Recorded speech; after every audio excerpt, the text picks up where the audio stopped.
What do you do to prepare your medium? Peroxide po. Gumagamit ka ng hydrogen peroxide. Dati po, pakulo, yun. Kasi natutunan natin from the start.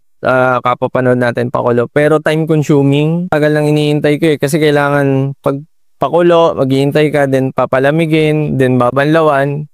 Sa hydrogen peroxide po kasi babad lang. And then yun pagkapiga ko hindi ko na nga siya winawash eh. Pagkapiga ko lang, gagamitin ko na. Ilang oras mo binabab? Pag nagmamadali, 2 oras po. Pero pag hindi, binabayaan ko lang po siya nakababa doon. 2 hours pwede na? Okay. Okay, that's something new. May natutunan naman ako kay Engineer Jason. 2 hours pwede na. But ideally, what would you recommend? 2 hours? Isang araw po yung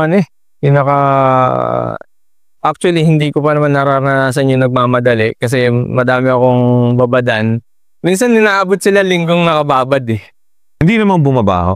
May amoy po. May amoy siya pero... Kasi alam mo yung baho na, yung amoy ng coco peat na may microbial growth.